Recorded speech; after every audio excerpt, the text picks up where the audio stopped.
গরু তো আমি দিই না, আমি নর্মালি ছাগল দিই 6-7টা।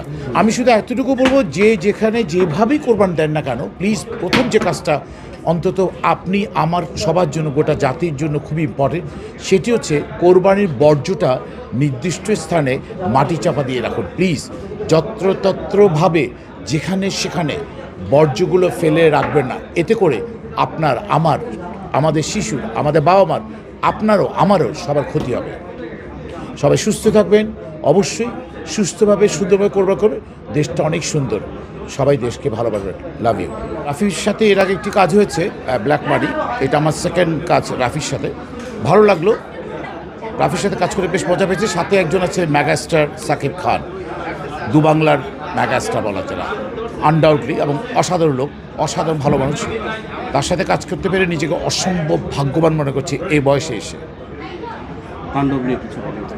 তাণ্ডব আসলে তাণ্ডব করে ফেলেছে।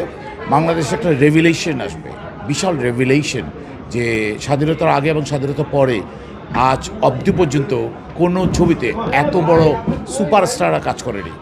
সমস্ত আমি ছাড়া সবাই অন্য মাত্রার সুপারস্টার।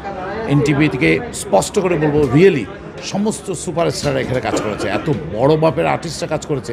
ম্যাক্সিমাম টেলিভিশনের, আমি টেলিভিশন, সিনেমা, চলচ্চিত্র আলাদা করতে চাই না, আবারও বলবো, এভাবেই বলবো, দারুণ দারুণ সব মানুষদের সাথে কাজ করতে পেরেছি। বিকে অনেক বড় ভাগ্যবান মনে করছি।